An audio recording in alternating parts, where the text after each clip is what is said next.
लक्ष्य पाया कहाँ जाता है राधा?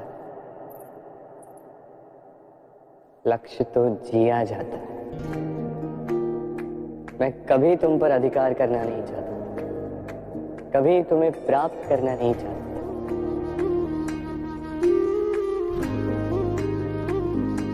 क्योंकि प्रेम भी लक्ष्य की ही भांति पाया नहीं, जिया जाता है। पाने और खोने का उपक्रम व्यापारी का होता है, पुजारी का नहीं। मेरी बांसुरी और तुम मेरे लिए पूजा हो रहा था, मेरी आराधना। प्रीत हो मनमीत हो राधे, मेरी मनमीत हो। नदी का जल मीठा होता है क्योंकि वो सबको जल देती है। सागर जल लेता है, इसीलिए खारा होता है।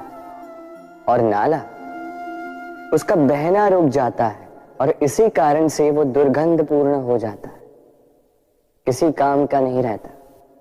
हमारे जीवन में भी कुछ ऐसा ही होता है। यदि नदी की भांति जीवन में कुछ देना सीखो तो जीवन में मिठास बनी रहेगी। यदि सागर की भांति बांटने के स्थान पर केवल संचय करते रहो तो मन में खटास बढ़ती रहेगी। और यदि नाले की भांति बहना छोड़ दो, कर्म करना छोड़ दो तो किसी काम के नहीं रहोगे। इसलिए बिना किसी विराम के कर्म करते रहो और जो कुछ भी आपके पास है उसे बांटना सीखो। मन प्रसन्न होकर मेरे आसपास ये वृक्ष, ये पौधे, ये पुष्प देख रहे हैं आप? है ना सुंदर? क्योंकि आपने इन्हें देखा है। इसी प्रकार जब प्रेम की बात आती है, लोग किसी का मुख स्मरण कर लेते हैं। ऐसी आंखें, वैसी मुस्कान, तिरछी भ्रूकुटी, घने केश, पर क्या यही प्रेम का अस्तित्व है? नहीं, ये उस शरीर का अस्तित्व है जिसे हमारी आंखों ने देखा और हमने स्वीकार कर लिया। परंतु प्रेम भिन्न है। प्रेम उस वायु की भांति है जो हमें दिखाई नहीं देता, किंतु वही हमें जीवन देता है। संसार किसी स्त्री को कुरूप कह सकता है क्योंकि वो उसे अपनी तन की आंखों से देखता है, परंतु संतान उसी माता को संसार में सबसे सुंदर समझती है क्योंकि वो भाव से जुड़ी।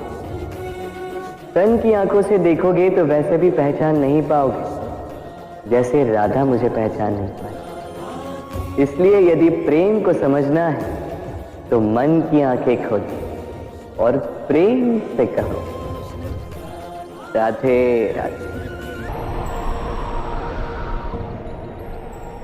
जब भी प्रेम की बात आती है, हम सबसे पहले मन में एक नायक और एक नायिका का चित्रण कर लेते हैं।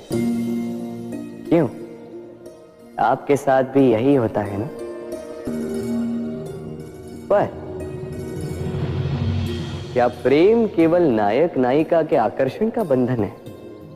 नहीं, प्रेम तो परिवार से हो सकता है, माता पिता भाई बहन से हो सकता है, सखा मित्रों से हो सकता है, देश और जन्मभूमि के लिए हो सकता है, मानवता के लिए हो सकता है, किसी कला के लिए हो सकता है, इस प्रकृति के लिए हो सकता है। पर प्रेम कभी उस पन्ने पर लिखा ही नहीं जा सकता जिस पर पहले ही बहुत कुछ लिखा। जैसे एक भरी मटकी में और पानी आ ही नहीं सकता। यदि प्रेम को पाना है तो मन को खाली करना होगा।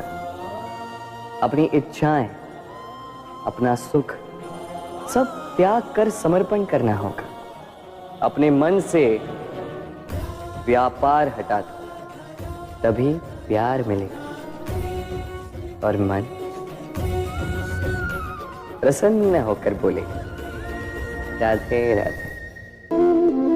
प्रेम विधाता की सबसे सुंदर कृति है, परंतु हर कृति को संभालना पड़ता है। अब इसी मूर्ति को देख लीजिए।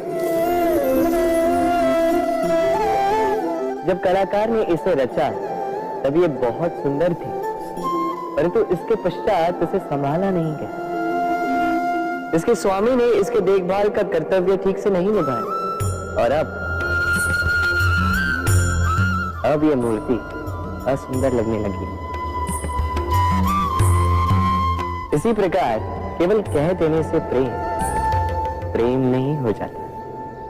इसके लिए आपको अपने कर्तव्यों को पूर्ण करना होगा। तो देश की रक्षा, परिवार और संबंधियों की सुरक्षा, संतान को संस्कार, जीवन साथी का आभार, ये कर्तव्य जब तक नहीं निभाओगे प्रेम से दूर होते जाओगे। तो यदि प्रेम का अमृत पाना है तो कर्तव्य की अंजलि बनानी होगी और मन से कहना होगा,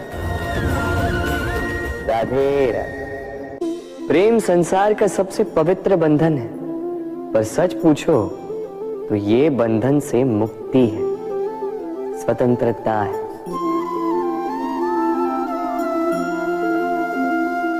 नहीं समझे? समझाता हूं। यदि कोई आपका प्रेम ठुकरा दे, यदि कोई आपका प्रेम समझ ही ना पाए, तो क्या होगा? कुछ उदास हो जाएंगे, कुछ छल करके प्रेम पाना चाहेंगे, तो कुछ बलपूर्वक प्रेम पर अधिकार करना चाहेंगे।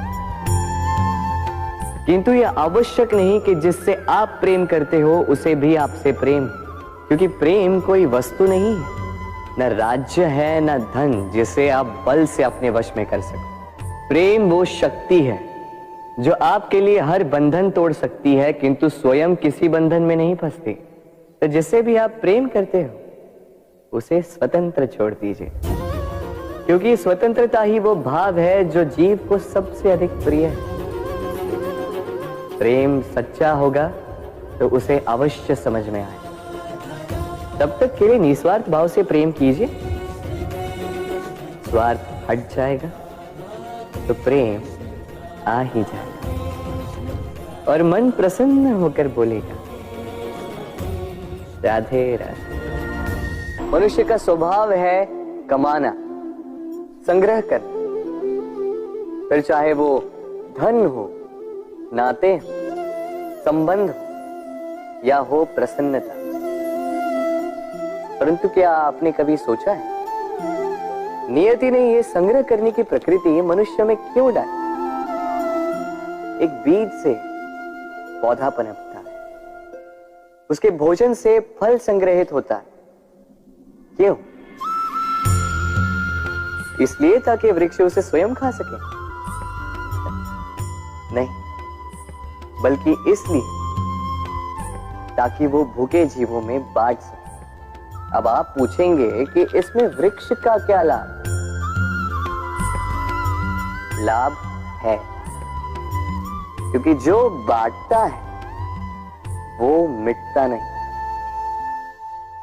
जो फल ये जीव खाते हैं वो उसकी बीजों को वातावरण में बिखेर देते हैं, जिससे जन्म लेते हैं नए वृक्ष। उसकी जाति, उसका गुण, उसकी मिठास अमर हो जाती है। इसलिए स्मरण रखिएगा, अमीर होने के लिए एक एक क्षण संग्रह करना पड़ता है, किंतु अमर बनने के लिए एक एक कण बांटना पड़ता है। राधे राधे। मन बड़ी ही विचित्र कृति है ये मन।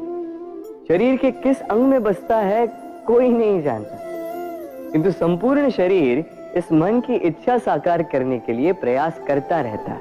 अब यदि मन कुछ खाने का करे तो व्यक्ति उसकी वनो उपवनों की इच्छा साकार करने का माध्यम ढूंढता रहता है।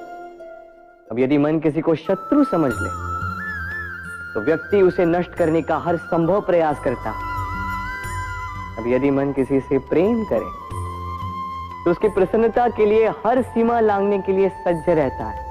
परंतु जीवन सुखद हो इसके लिए आवश्यक है कि मन खाली हो। इस बांसुरी की भांति भीतर कुछ भी नहीं, न राग है न द्वेष, तब भी तार छेड़ने पर स्वर निकलता है। इसी प्रकार मन को भी भावनाओं से मुक्त रखना आवश्यक है। स्मरण रखिए, मन में कुछ भर के जियोगे तो मन भर के जी नहीं पाओगे। राधे राधे। एक पिता के लिए उसकी संतान उसका गर्व है, उसका अहंकार है, और संतान के लिए उसके पिता उसका आदर्श, उसकी प्रेरणा। बिना कहे पिता संतान की हर इच्छा समझ जाता है और उसे पूरी करने की चेष्टा करता है। दूसरी ओर संतान सदैव प्रयास करता है कि अपने माता पिता को गर्वित करता रहे, किंतु ये बंधन एक स्थान पे आके टूट जाता है। तब जब संतान स्वयं की इच्छा से अपना जीवन साथी चुनना चाहे। क्यों? कारण है संवाद की कमी। जब बात आती है संतान के विवाह की, तो माता पिता सोचते हैं कि इसमें संतान से क्या पूछना, हम उसके लिए कुछ अनुचित तो चाहेंगे नहीं। और संतान का यह मानना होता है कि उसका भविष्य चुनना उसका अधिकार। दोनों आपस में दुखी रहते हैं, किंतु बात कोई नहीं करता। होना यह चाहिए कि माता पिता को उसी स्नेह के साथ संतान की इच्छा समझ लेनी चाहिए, और संतान को उसी विश्वास के साथ माता पिता को विश्वास में ले लेना चाहिए। एक बार संवाद करके देखिए, वर्तमान और भविष्य दोनों ठीक हो जाएंगे। हम में ऐसा कोई नहीं होगा जिसने वृक्षों को ना देखा, वृक्षों पे इन पक्षियों को ना देखा, इनके घोंसलों को ना देखा, इन पक्षियों को अपने छोटे छोटे बच्चों को भोजन कराते ना देखा। संसार का सबसे ममत्व वाला दृश्य होता है। चिड़िया दूर से अपनी चोंच में दाना भरकर लाती, स्वयं भोजन करने में असक्षम संतान की चोंच में डालती, स्वयं भूखी रहती, निस्वार्थ निश्चलता से। और जब संतान के पंख निकल आते हैं, वो उसे उड़ना सिखाती और उसके पश्चात उसे स्वतंत्र कर देती है अपना जीवन जीने के लिए। इस आकाश में उड़ान भरने के लिए। और हम मनुष्य क्या करते हैं? जिस संतान को हम पंछी की भांति पालते हैं, उसके पंख निकलते ही हम उसे बांध देते हैं, ये सोच के कि कहीं वो दूर उड़कर न चली जाए। ऐसा नहीं कि इस स्थिति में माता पिता को संतान से प्रेम नहीं है, अवश्य, किंतु इसमें प्रेम पर मोह भारी पड़ जाता है, जो स्वयं अपने और संतान के भविष्य के बीच में बाधा बन जाता है। हम ये भूल जाते हैं कि हम केवल जन्मदाता हैं, भाग्य विधाता नहीं। तो जब प्रेम में मोह आ जाए तो वो प्रेम नहीं, स्वार्थ बन जाता है। इसलिए प्रेम को पास रखिए और मोह को दूर, क्योंकि जिससे प्रेम करते हैं उसका विकास नहीं रोका करते। राधे राधे। एक शब्द है जो हमें कभी कभी या कहो कई बार सुनाई देता है, स्वार्थ। वो व्यक्ति स्वार्थी है, उसने स्वार्थ में आके ये बुरा कर्म कर दिया, आदि इत्यादि। देखा जाए तो संसार स्वार्थ को पाप का मूल मानने लगा, परंतु क्या स्वार्थ सच में बुरा है? नहीं। स्वार्थ ये शब्द बना है स्व से, अर्थात स्वयं से, यानी कि जिस कार्य में केवल स्वयं का अर्थ हो, केवल स्वयं का लाभ चाप हो, वो स्वार्थ। अब प्रश्न ये उठता है कि आपका स्व क्या है? यदि आपके स्व में केवल आप हैं तो आप अवश्य स्वार्थी हैं। यदि आपके स्व में परिवार सम्मिलित है तो आप परिवार्थी हैं। यदि आपके स्व में अन्य लोग सम्मिलित हैं तो आप परोपकारती हैं, और यदि आपके स्व में ये संसार सम्मिलित है तो आप परमार्थी हैं। तो अपने स्वार्थ से दूर ना जाएं, उसका विस्तार करें। अपने अस्तित्व का विस्तार करोगे तो ये स्वार्थ स्वयं ही परमार्थ में बदल जाएगा। राधे राधे। भूल और मनुष्य, इन दोनों का संबंध कुछ वैसा है जैसा पंख और चिड़िया का, जैसा धारा और नदिया का। यदि भूल मनुष्य के स्वभाव का इतना महत्वपूर्ण अंग है तो आप सोचिए, इस पर लज्जा क्यों? इस पर लज्जा करना ठीक है ही नहीं। वैसे देखा जाए तो भूल हमें स्वयं को और श्रेष्ठ बनाने का अवसर देती है, पहले से अच्छा प्रदर्शन करने की प्रेरणा देती है। अब कदाचित आप में से कुछ इस बात से सहमत नहीं हो, क्योंकि बहुतों की दृष्टि में भूल दोष को जन्म देती है, दोष अपराध को, और अपराध के लिए क्षमा नहीं दंड मिलना चाहिए। किंतु क्या आपने कभी सोचा है कि ऐसा क्यों होता है? क्या कारण है इसका? इसका कारण है भूल स्वीकार करने से बचना। यदि आप कोई भूल करोगे और उसे स्वीकारोगे नहीं तो वो भूल दोष में बदल जाएगी, और वो दोष अपराध।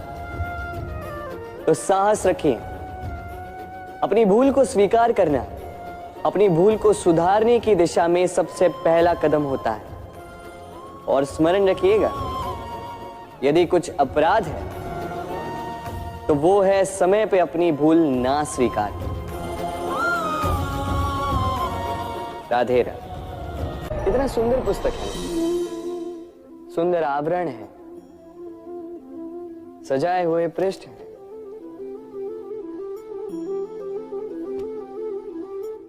किंतु क्या ये सत्य में अद्भुत पुस्तक कहलाने की पात्र है? क्या इसमें जो लिखा है वो सत्य है, प्रेरणादायी है, हमारे लिए मूल्यवान है? कैसे निश्चय लिया जाए इस बात का? अब आप सोचेंगे कि सीधी सी बात है, आवरण को देख के पुस्तक की गुणवत्ता कैसे जानी जा सकती? इसके लिए तो आपको उसे पढ़ना होगा, उसे समझना होगा, समय देना होगा, है ना? बिल्कुल उचित सोच रहे हैं आप। बस आश्चर्य की बात यह है कि पुस्तक के विषय में आप ये सारी बातें जानते हैं, किंतु किसी व्यक्ति के विषय में आप ये सारी बातें मन में नहीं लाते। व्यक्ति का मूल्यांकन भी उसके वस्त्रों से, उसके शारीरिक रूप से या उसकी सुंदरता से नहीं किया जा सकता। उसके लिए आपको उस व्यक्ति को पढ़ना होगा, उसे समझना होगा, उसे समय देना होगा। और हम क्या करते हैं? पहनावे, रंग, सुंदरता को देखकर आकर्षित हो जाते हैं, उसे प्रेम समझ बैठते हैं, और आए दिन कोई ना कोई ये कहते सुनाई देता है कि उसकी प्रेम कहानी सफल नहीं हो पाई, उसे छल मिला। किंतु इसमें दोष किसी और का नहीं, स्वयं आपका है। आपने उस व्यक्ति को समय नहीं दिया, आपने उस व्यक्ति के विचार नहीं परखे। प्रेम 2 क्षण में बनने वाला पकवान नहीं है, इसका स्वाद चखने के लिए आपको जीवन भर का समय देना पड़ेगा। तो समय दीजिए, एक दूसरे के रूप से नहीं, आत्मा से जुड़ी, निश्चित ही मन प्रसन्नता से कह उठेगा, राधे राधे। मनुष्य की सोच संसार का सबसे गहन या कहो सबसे कठिन भाव है। कब क्या होने के पश्चात ये मन क्या सोच बैठेगा, ये कहना असंभव है। और यही सोच कई बार हमारे मन में हीन की भावना ले आती है। हम सदा हमसे ऊपर की श्रेणी के व्यक्तियों को देखते हैं, उनके जीवन का विश्लेषण करते हैं, और फिर स्वयं को हीन समझ लेते हैं। इसके पास इतना धन है, इसके पास कितना बल है, और मेरे पास कुछ भी नहीं। मैं कितना हीन व्यक्ति हूं, संसार के लिए मैं कुछ भी नहीं। होता है ना ऐसा? किंतु ऐसा नहीं है। आपके पास भी बहुत कुछ है, पलट के देखिए। किसी भूखे व्यक्ति को केवल एक रोटी मिल जाए तो भले ही दूसरों के लिए वो अन्न का दाना होगा, किंतु उसके लिए वो भोज से कम नहीं। इसलिए जब भी मन में हीन भावना जागे, अपनों की ओर देखिए, उनकी ओर पलटिए। आपको विश्वास हो जाएगा कि भले ही आप ये मानते हो कि इस संसार के लिए आप कुछ नहीं है, कुछ लोगों के लिए आप संपूर्ण संसार है। तो जो आपका संसार है उसमें प्रसन्न रहना सीखिए। राधे राधे।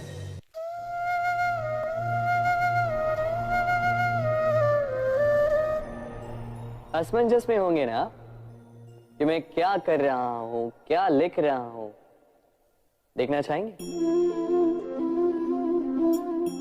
अब आप सोच रहे होंगे कि मैं माटी पे माटी क्यों लिख रहा हूं।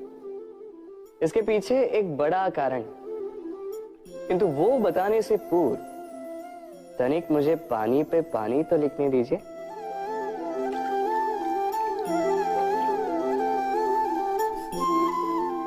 क्या हुआ? जो मैंने लिखा वो दिखाई क्यों नहीं दे रहा? तो ये रहा आपके पहले प्रश्न का उत्तर। माटी पर माटी लिखना कितना सरल है, उतना ही कठिन है पानी पर पानी लिखना। संबंध भी कुछ इसी प्रकार होते हैं। बनाते समय माटी पर लिखने जितने सरल और निभाते समय पानी पर लिखने जितने कठिन।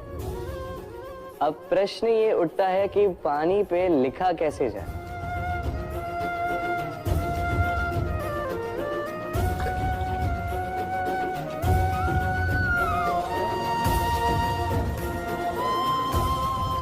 इस प्रकार ये पाषाण जल की सतह से होते हुए जल में समा गए। ठीक इसी प्रकार हमें संबंधों को भी निभाना है। इस पाषाण की भांति निष्ठा से गहराई में जाओ, संबंध कभी नहीं बिखरेंगे। राधे राधे। ग्रंथों में लिखा गया है कि यदि मनुष्य मौन रहना सीख ले तो उसकी अधिकांश समस्याएं स्वयं ही समाप्त हो जाती हैं। और सत्य में मौन में बड़ी शक्ति होती है, बड़ा बल होता है, किंतु वो बल किस काम का जो समय आने पर आपके काम ही ना है। क्या सदा मौन रहना उचित है? नहीं। इतिहास साक्षी है। संसार में अधिक विपदाएं इसलिए आई क्योंकि समय पड़ने पर मनुष्य उसका विरोध नहीं कर पाया, मौन रह गए। यदि मौन रहना शस्त्र है तो उसका सही समय पर उपयोग करना भी आवश्यक है।